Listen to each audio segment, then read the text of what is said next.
Nang marinig ito, naging kulay abo ang mukha ng binata. Sinabi niya, bitawan mo ang kamay mo. Isa lang akong ordinaryong disipulo. Kahit sarili ko hirap akong protektahan. Isang malakas na boses ang biglang umalingaw-ngaw sa likuran ng binata. May taong lumabas mula sa loob ng barko para hulihin ang babae. Ang nasa itaas ay gustong hulihin siya ng buhay.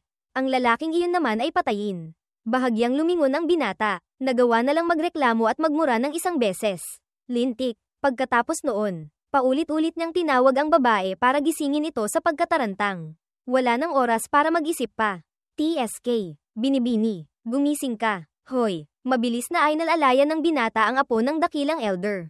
Pinakita ang pagiging alerto habang nakatingin sa likuran at nagsabi, bahala na nga, Binibini. Pahiram muna ng espada mo.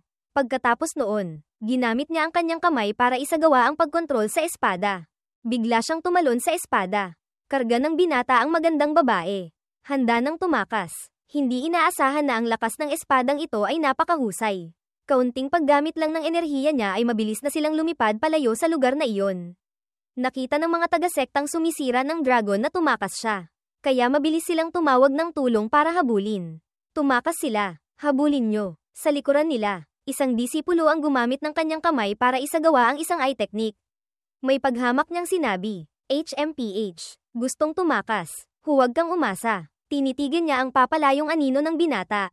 Lalong naging determinado siyang itutok ang target sa kanya at sinabing, isang basura na hindi pa umaabot kahit sa pagtatatag ng pundasyon stage. Mabilis na habulin at lipulin. Ang iba ay sumunod. Hinabol ang bakas ng espada ng binata. Ginamit ang lahat ng bilis para sundan at harangan ang kanyang daan patungo sa kaligtasan. Gayunpaman, ang binata at ang lumilipad na espada ay perpektong nagtutugma. Umikot sila ng ilang beses sa kalangitan at pagkatapos ay mabilis na humarurot palayo. Ilang segundo lang ang lumipas ay naglaho na sila ng walang bakas. Ang mga humahabol ay napasigaw nang makita ito. Nawala ang bakas. Ang taong kakatapos lang mag-target para sa mga kasamahan ay hindi maiwasang magtaka. Paano nangyari iyon? Paano naging ganoon kabilis ang kanyang bilis?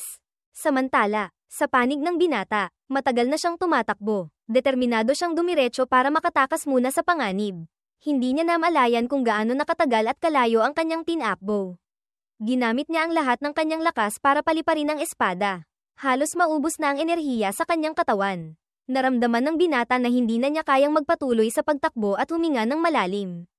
Ang takot ay kinakailangan. Sinubukan niyang i-activate ang isang mode sa sistema. Na-activate ang pinalakas na bilis X5. Agad na bumilis ang lipad ng espada. Nadagdagan ang bilis ng binata. Hindi niya maiwasang mamangha. Hindi ko inaasahan na pati ang bilis ng pagkontrol sa lumilipad na espada ay maaaring ma-activate ang pinalakas na epekto. Sa ganitong paraan, baka makatakas ako. At sa gayon, napakalayo na ng kanyang tinakbo. Nang makarating siya sa isang bangin na napapalibutan ng kagubatan, kung saan ang hangin ay kalmado. Huminto ang binata, humihingal na parang mapuputol ang hininga. Tumingin sa likuran para suriin. Naisip niya sa sarili, siguro hindi na sila humahabol. Diba? Noon lamang nagising ang babaeng karga niya. Umubo ito ng ilang beses. Nakita ito ng binata at nagsabi, gising ka na. Naramdaman ng apo ng dakilang elder na nakatakas siya sa isang sakuna. Tumingin siya sa paligid ng may pag-iingat at nagtanong, nakatakas na ba tayo? Nasaan tayo ngayon? Hindi masyadong sigurado ang binata sa kanyang hula. Hindi ko alam. Pero lumipad na tayo palayo sa larangan ng digmaan ng mga 70 milya. Nang marinig ito, biglang tumayo ang apo ng dakilang elder at nagsabi, hindi pwede. Masyado pang malapit. Nanalo ang sektang sumisira ng dragon sa labanang ito. Tiyak na hahabulin nila tayo. Lalo na ako. Nag-alinlangan siya at biglang bumulong. Hindi maaaring malantad ang kinaroroonan ko. Lumingon siya sa labas. Nagtataka na nagtanong, Kuya, bakit hindi na tayo lumilipad? Naiunat lang ng binata ang kamay na bumubuhat sa kanya. Ipinakita sa kanya ang espiritual na lakas sa kanyang katawan na humihina. Sinabi niya, hindi na sapat ang espiritual na lakas ko. Pagkatapos noon, sabay silang lumapag sa isang luntiang lupa na puno ng damo. Tila ligtas ang lugar na ito para lumapag at magpagaling ng sugat. Sinubukan ng apo ng dakilang elder na tumayo sa lupa. Ngunit hindi sapat ang kanyang lakas kaya nawalan siya ng balanse at muntik ng matamba. Agad siyang sinalo ng binata. Nagpaalala, mag-ingat ka. Siya naman ay patuloy na sumisigaw sa sakit. Aray, aray. Sa bawat pagdikit niya sa binata, naramdaman ng apo ng dakilang elder ang antas ng kultibasyon nito. Nagtaka siyang nagtanong. Ang iyong kultibasyon ay hindi pa umaabot kahit sa pagtatatag ng pundasyon stage. Paano mo nagawang ilabas ako? Talagang hindi makapaniwala. Sumagot lamang ang binata ng tapat. Marahil sa oras ng panganib ay lumabas ang potensyal ko.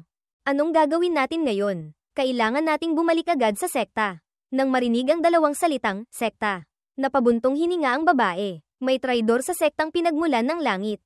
Siya ang Sam Iris sa lumilipad na barkong dragon. At nilason pa ako. Ngayon, ang aking lakas ay nagkakagulo. Hindi ko ito maibabalik kaagad sa maikling panahon.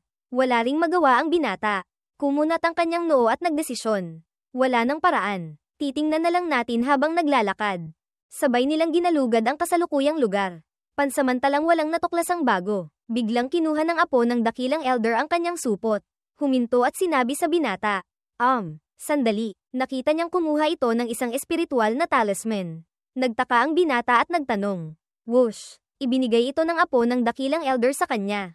Maikli niyang ipinaliwanag. Maaari lang nating subukan ang swerte. Gamitin mo ang iyong espiritual na lakas para i-activate ito. Kinuha ng binata ang talisman. Nagtatakang nagtanong pabalik. Anong klaseng talisman ito? Sumagot ang apo ng dakilang elder. Ito ay isang talisman ng pagtatago. Kayang harangan ng pag-scan ng kamalayan sa isang tiyak na antas. Ngunit hindi nito mapipigilan ang mga matataas na cultivator. Mabilis na sinindihan ng binata ang talisman. Ginamit ang kanyang enerhiya para i-activate ito. Agad na nag-update ang sistema ng kanyang estado. Na-activate ang pinalakas na epekto. Pagtatago X12. Naramdaman ng binata ang pagtaas ng enerhiya sa kanyang katawan. Tuwang-tuwa siyang sumigaw. Nis, sa pagkakataong ito, siguro wala ng problema. Maya-maya, nag-alok siyang pasanin ng apo ng dakilang elder para makapagpahinga ito at maibalik ang nawalang enerhiya. Inulit niya ang sitwasyon para marinig nilang dalawa. Ngayon nasa lupa tayo na may kagubatang tumatakip. Kung hindi tayo makikita, siguro wala ng problema. Susunod, saang direksyon tayo pupunta? Agad na itinuro ng apo ng dakilang elder ang isang direksyon.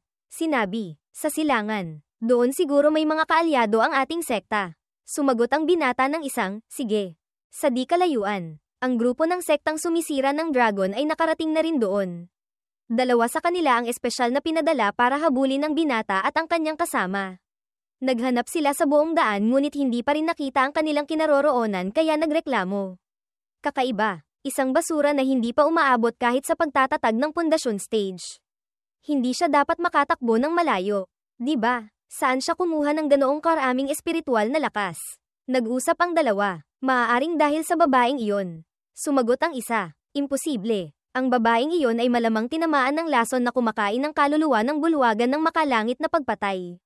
Paano siya makakarecover ng ganoon kabilis? Sa likuran, ang lumilipad na barkong dragon ng sektang sumisira ng dragon ay mabilis ding nagmamanman. Naghahanap ng bakas ng binata at ng apo ng dakilang elder. Isang buong grupo ang nahati sa maraming direksyon. Buong lakas na humahabol para walang makaligtas na kalaban. Ang pinuno ng sekta na ito ay hindi mapakali at nagtanong.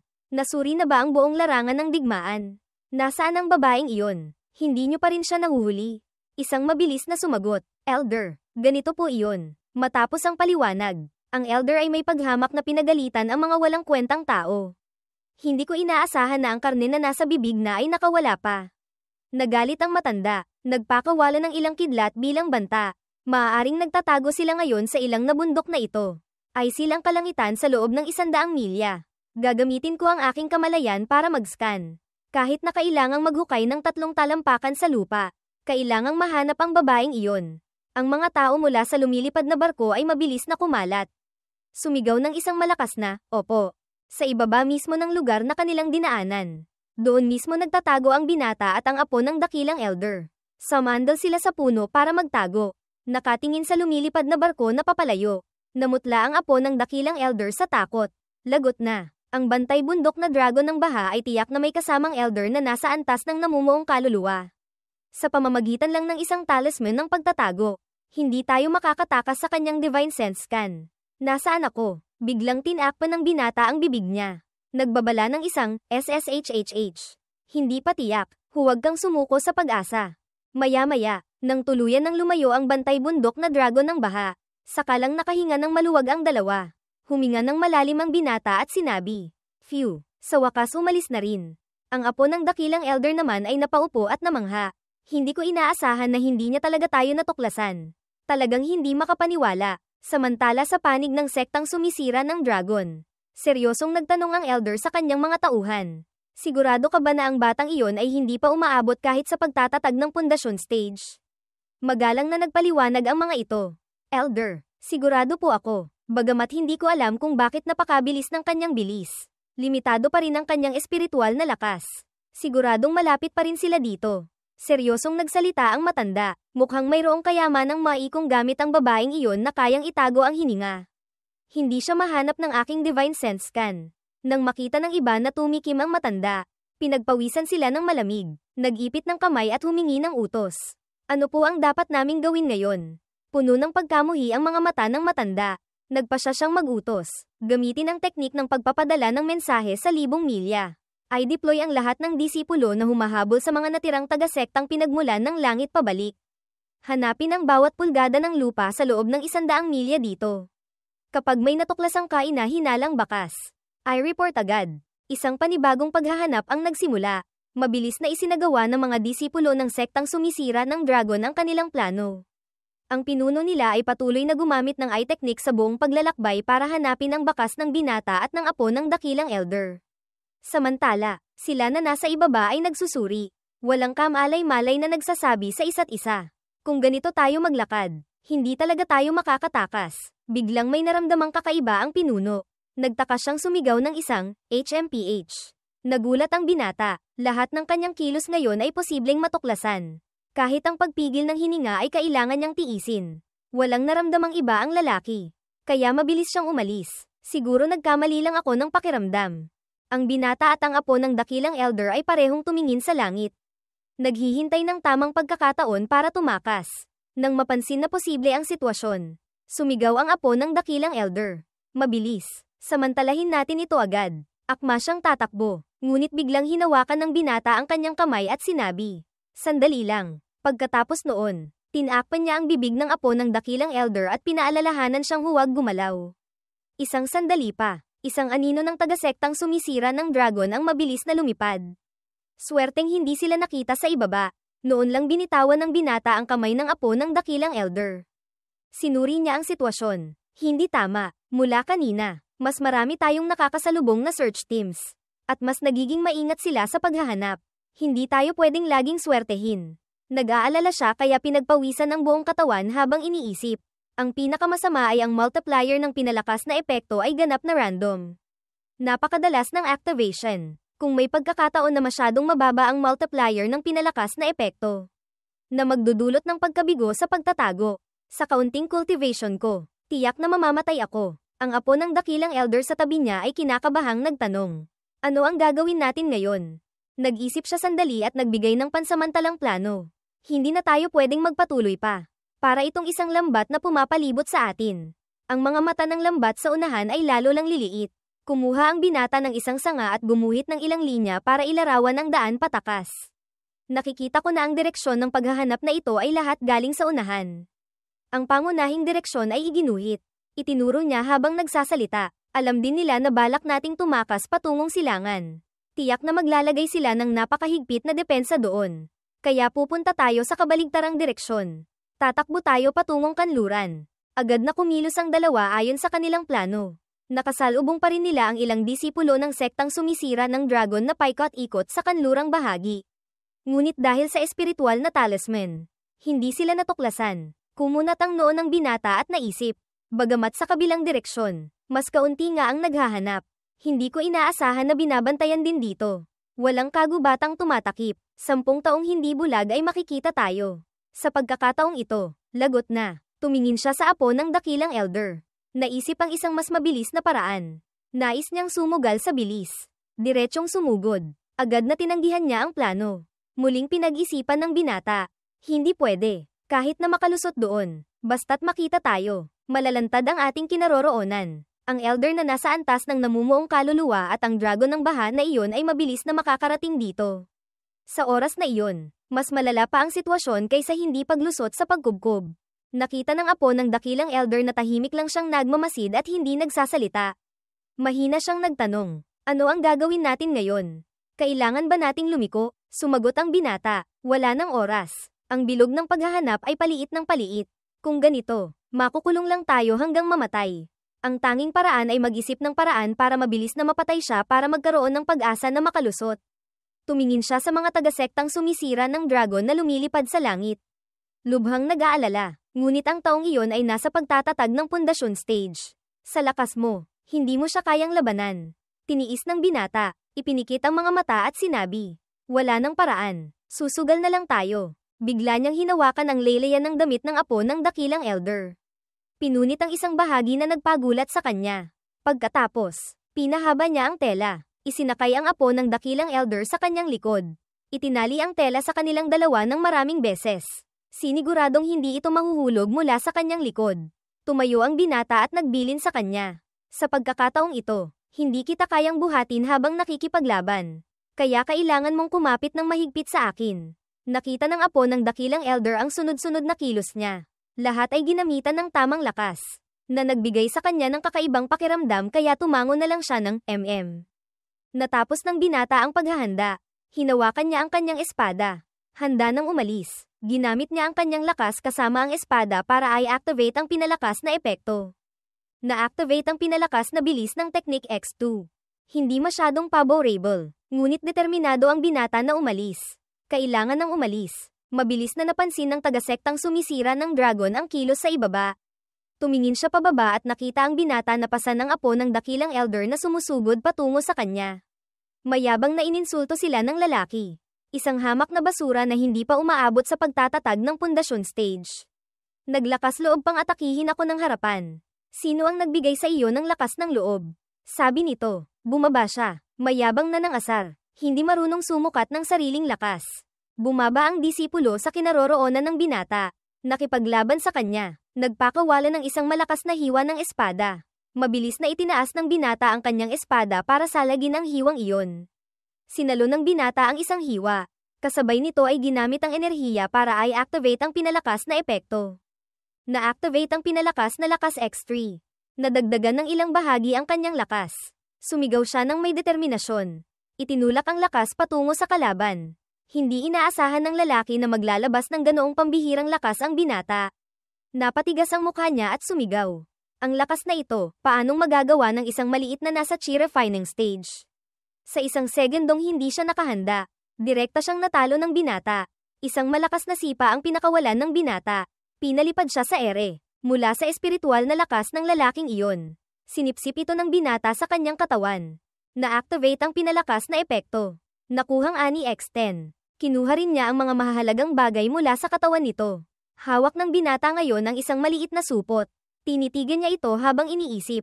Pati paghalughog sa bangkay ay maaaring ma-activate ang pinalakas na epekto. At 10 beses pa. Ang swerte ko naman. Ibinigay niya ito sa apo ng dakilang elder at sinabi. Hindi magtatagal ay matutuklasan ng kalaban na patay na siya. Tingnan mo nga para sa akin kung ano ang laman nito. Mabilis niyang binuksan ito para tingnan. Matapos tingnan ang laman, inisa-isa niya. May kaunting espiritual na bato lang. Ilang Pyldores na pampalapat ng enerhiya, at bigla siyang huminto. Tiningnan pa ng kaunti at sinabi, teka, ang taong ito ay mayroon pang ilang Pyldores na pang-ipon ng enerhiya at Pyldores na pampanumbalik ng pinagmulan. Nagtatakang nagtanong ang binata, mahalaga ba ang dalawang ito? Ipinaliwanag ng apo ng dakilang elder. Karaniwan lang, ngunit para sa isang nasa pagtatatag ng pundasyon stage. Napakarami ng kanyang yaman. Ang Pyldores na pang-ipon ng enerhiya ay maaaring mapabilis ang pagbawi mo ng espiritual na lakas sa susunod na panahon. Malaking tulong ito sa atin ngayon. Inabot niya ang Pyldores sa bibig ng binata. Agad itong kinain ng binata at nilunok. Biglang nag-react ang kanyang katawan. Na-activate ang pinalakas na epekto. Epekto X4. Nakita ng binata ang sarili na bumibilis ng husto. Napasigaw siya. Naku po, ang lakas pala ng epekto nito. Mabilis na parang kidlat, lumipad silang dalawa patungo sa tuktok ng bundok sa kanluran. Maya-maya, natuklasan ng mga taga-sektang sumisira ng dragon ang bangkay ng kanilang kasamahan na nakahandusay sa lupa. Nakita siyang patay na may matigas na ekspresyon. Napagpasyahan ng kanyang kasamahan. Mula sa mga bakas, mukhang balak ng disipulong ito na direktang tapusin ang taong iyon. Ngunit hindi inaasahan na siya pa ang napatay. Hindi man lang nagawang pigilan ng kalaban. Naging tensyonado ang elder at nagsabi. Hindi ba sinabi na ang magnanakaw na iyon ay hindi pa umaabot sa pagtatatag ng pundasyon stage? Ang mga disipulo ba ng sektang sumisira ng dragon ay pawang mga pabaya? Isang maliit na nasa chi refining lang. Paulit-ulit na nagkakaroon ng hindi inaasahang pangyayari. Gaano pa karaming enerhiya ng matandang ito at ng sekta ang aaksayahin ninyo? Nang marinig ito ng mga disipulo, natakot sila at namutla. Nagpakita ng galit ang elder. Naglabas ng kidlat sa mata na puno ng kasamaan bilang banta sa kanila. Kailangang mahuli ang babaeng iyon. Ano man ang mangyari, lahat ng disipulo, pumasok sa bundok at maghanap para sa akin. Ang makahanap o makapigil sa kanila, bibigyan ng malaking gantimpala ng sekta. Bumalik ang eksena sa binata at sa apo ng dakilang elder. Pansamantala silang nakaiwas sa panganib at nagpapatuloy sa kanilang pagtakas sa ibang kagubatan. Ngunit hindi pa sila nakakalayo. Natuklasan na ng apo ng dakilang elder na nakarating na rito ang mga taga-sektang sumisira ng dragon. Pinaalalahanan niya ang binata. Nakahabol na sila. Ang bilis. Tumingala ang binata at sinabi. Ang mga nasa langit ay nagbabantay sa kalangitan. Pinipigilan tayong tumakas. Ang search team sa lupa ay malamang mabilis ding makakahabol. Maya-maya, sa malawak na kagubatan kung saan sila nagtatago, biglang may bagong pangyayari. Isang malaking ibong espiritu ang lumitaw sa gitna mismo ng pormasayon ng mga disipulo ng sektang sumisira ng dragon. Kasabay nila itong lumilipad ngunit hindi alam kung ano ang layunin nito. Nagulat ang binata nang makita ang kakaibang halimaw na lumilipad sa kalangitan. Kumunat ang kanyang noo at nagtanong sa sarili. Ano iyon? Agad namang sumagot ang apo ng dakilang elder sa tabi niya. Iyon ay isang sinaunang booter. Isang uri ng lumilipad na halimaw. Mukhang teritoryo nila ito. Nang marinig ang mahalagang impormasyon, natulala ang binata at sinabi sa kanya. Kung hindi ako nagkakamali, kung magpapatuloy tayo sa loob ng bulubundukin ng Jiyen, lahat iyon ay teritoryo ng mga halimaw. Kahit pa ng mga lahi ng demonyo. Ang sektang sumisira ng dragon ay gumagawa ng ganito kalaking ingay. Mukhang hindi talaga sila nagtitipid sa anumang paraan para mahuli ka. Tiningnan ng binata ang halimaw at ang mga disipulo ng sektang sumisira ng dragon na nagsisiksikan sa kalangitan. Hindi niya maiwasang magtaka. Kakaiba, bakit hindi dumating ang dragon ng baha na iyon? Sumingit ang apo ng dakilang elder. Ang mga cultivator at halimaw na may malakas na lakas ay may kasunduan. Ang bulubundukin ng Jiyen ay teritoryo ng isang dakilang halimaw. Kung ang bantay bundok na dragon ng baha ng sektang sumisira ng dragon ay basta-basta papasok. Katumbas iyon ng paghamon. Naintindihan ng binata, lumingon siya at nagbilin. Sige, mukhang pansamantala. Hindi na natin kailangang mag-alala pa tungkol sa dragon ng baha na iyon. Biglang napaupo ang apo ng dakilang elder sa tabi ng puno. Nag-aalalang nagtanong ang binata, anong nangyari? Naramdaman ng apo ng dakilang elder ang kawalan ng pag-asa. Sumuko siya at sinabi, sa totoo lang, dapat naisip ko na agad na hindi talaga tayo makakatakas. Nalito ang binata at tinanong siya, bakit bigla kang naging negatibo? Nanlaki ang mga mata niya. Kumunat ang noo sa pag-aalala. Ang mga matay puno ng negatibismo habang nagpapaliwanag. Habang palalim tayo ng palalim sa bulubundukin ng Jiyen. Mas maraming mapanganib na halimaw. Ngayon, nawala ang lahat ng aking cultivation base. Ang lakas mo ay hindi pa umaabot sa pagtatatag ng pundasyon stage. Isang kahit anong halimaw lang ay kayang itulak tayo sa kamatayan. Sa lakas nating dalawa, kung magpapatuloy tayo, hindi tayo mabubuhay. Lumipas ang isang sandali, pansamantalang walang kakaibang nangyari. Nananatili silang tahimik doon at nag-iisip. Ang estado ay napakatigil. Nahirapan ang binata bago naglakas loob na magtanong. Ano ang gagawin natin ngayon? Susuko na lang ba tayo sa sektang sumisira ng dragon?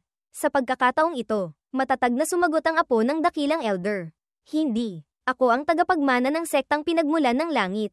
Nag-aaksaya sila ng lakas at pagsisikap para hulihin ako ng buhay dahil gusto nila akong gamitin para pilitin ang aking pamilya. Hindi ko sila hahayaang magtagumpay. Sumakit ang ulo ng binata. Naiinis niyang inulit ang sitwasyon. Hindi tatakas. Hindi rin sisuko. Ano ba talaga ang gusto mong gawin? Binibini. Bigla niyang kinuha ang kanyang espada at tinitigan ito. Matapos ang sandaling paglilinang at pag-breakthrough. Unti-unting naramdaman ng binata ang lakas na dumadaloy sa kanyang katawan. Naisip niya, talagang ang kahit anong gawin ko. Pwede kong ma-activate ang pinalakas na epekto. Kahit sa paglilinang. Nagpatuloy siya sa pag-iisip. Ang epekto ay tumaas ng maraming beses. Ang bilis ng paglilinang ay tumaas din ng higit sa 10 beses. Kapag pinagsama, ang bilis ng aking paglilinang ay magiging ilang dosenang beses kaysa sa iba. Lumunok siya ng isa pang Pyldores. Na-activate ang pinalakas na epekto. Epekto X5. Biglang naging alerto ang apo ng dakilang elder. Pinigilan niya ang binata. Baliw ka na ba? Ngunit hindi niya pinansin ang sinabi nito. Na-activate ang pinalakas na epekto. Bilis ng paglili ng X9. Lalo itong nagpataranta sa apo ng dakilang elder na sumigaw. Kahit na ang Pyldores na pampalapat ng enerhiya ay tumutulong sa paglilinang. Kung gagamit ka ng napakaraming Pyldores ng sabay-sabay, mapapahamak ka rin. Inilagay niya ang kamay sa katawan ng binata. Sinubukang damhin ang daloy ng espiritual na lakas nito. Nanlaki ang mga mata ng apo ng dakilang elder. Nagulat na napagtanto. Anong nangyayari dito? Ang kanyang espiritual na lakas ay mabilis na naiipon na parang isang walang katapusang balon na walang tigil sa pagsipsip ng espiritual na enerhiya. Malabo niyang naisip, imposible. Kahit gaano pa kagaling ang talento ko, hindi maaaring magkaroon ng ganitong bilis ng paglilinang. Kung magpapatuloy ito, agad siyang lumipas muli ang isang sandali. Nagulat na iminulat ng binata ang kanyang mga mata. Baliw na naramdaman ang masaganang espiritual na enerhiya na nasipsip. Tiningnan niya ang dalawang kamay na puno ng dumadaloy na espiritual na lakas. Sinasabi ng kanyang kutob, "Bamulong siya. Maituturing na ba akong nag-breakthrough sa pagtatatag ng pundasyon stage?" Ang apo ng dakilang elder sa tabi ay nagulat ding nagtanong. Paano mo nagawa iyon? Lumapit siya para tanungin siya. Ito ay malinaw na mga ordinaryong Pyldores na pampalapat ng enerhiya lang. Bakit ka naging ganyan? Umiling ang binata na parang walang alam. Maaaring dahil espesyal ang aking pangangatawan. Napakaganda ng epekto ng pagsipsip ko ng Pyldores. Hindi masyadong naniniwala ang apo ng dakilang elder. Ngunit kahit ganoon, hindi pa rin ito maipaliwanag. Bigla, sa ibang lugar, may tumawal na espiritual na aso ng paulit-ulit. Oh, mabilis na napansin ng disipulo ng sektang sumisira ng dragon ang pagiging excited nito. Sumigaw siya, mabilis. Naamoy ng espiritual na aso ang kaina-hinalang amoy. Dito naman, naramdaman ng binata ang papalapit na panganib. Mabilis niyang niyakap ang apo ng dakilang elder at hinimok. Dali, binuhat niya ito. Nagmamadaling ipinaliwanag. Ngayon nasa pagtatatag ng pundasyon stage na ako. Hindi pa tiyak na hindi tayo makakatakas. Pagkatapos noon, ginamit ng binata ang kanyang bagong teknik. Buong puso at lakas na inactivate ang pinalakas na epekto. Na-activate ang pinalakas na epekto. Bilis X4. Na-activate ang pinalakas na epekto. Pagtatago X3.